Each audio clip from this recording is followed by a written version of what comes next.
Since PBBM started, 2022, this is the fourth year round na.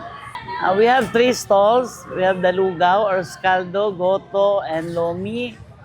Second stall, we have the Balut, Pinoy, Chicharon. And yung busy stall is the barbecue.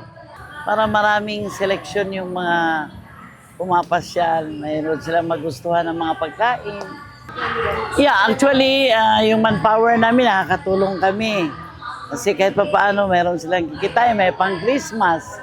Then sa amin naman, pangkabuhayan, meron kaming yung paglalaanan, kung may mga kakailangan bilihin natin, lalo na Pasko. Second time na po, bali po last year nandito rin po kami.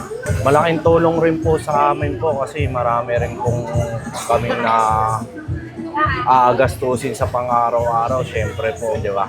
Kaya yung mga tao pong pumupunta po dito, bumibili po sa amin, malaki pong tulong sa amin kasi po, libre lang rin naman po kami dito ang booth namin po. Siguro po mga pagdating po siguro ng Biyernes, Sabado kasi po last year po ganun po ang Biyernes, Sabado hanggang Linggo, mas maganda po yung kita namin. Meron po kami kung ditong latte, coffee, iced coffee po, tsaka chicken poppers po. Tsaka meron po para pambata po ay fruit soda po.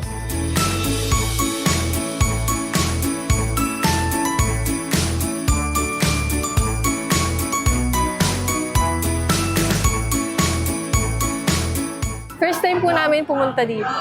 So far po, yung in-explore po namin yung lugar, nagulat po ako kasi yung ibang rides po, free po siya sa mga kids. And yung yung concept po nila na ganito, na may mga stall na food, tas po pwede po ditong mag-dine in. Masaya po. Para sa akin po, mahalaga po yung ganitong programa since yung mga free nga po, yung iba po kasing mamamayan natin is hindi po sila nakaka-afford nung mga ganito pong place. Tsaka kaya maganda rin po yung ganito nilang programa kasi nga, yun nga po yung may mga free silang mga pa-rides for kids. Kasi gusto lang namin enjoy yung mga pamilya namin, yung mga anak ko, apo. Nandito ngayon, nandun, nakapila doon sa yung mga palaro. Masaya. Masaya nga, sobrang saya. Nakita namin ngayon, pagkakarating ko pala dito, sobrang saya. Siyempre, napunta nga tayo sa may bayan, dito pa na walang bayan.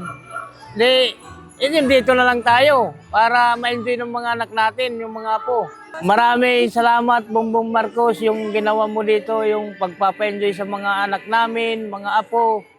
At mas lalo na sa amin ng mga magulang. Salamat po.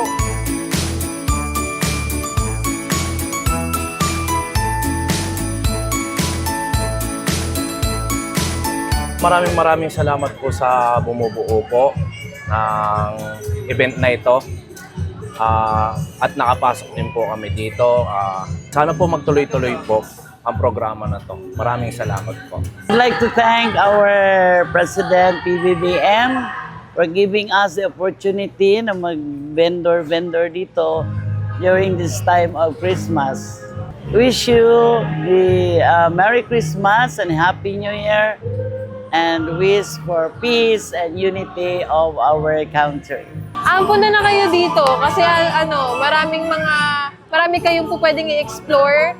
Pagpasok niyo pa lang, may explore na kayong mga free rides and mga stall na po pwede kayong kumain.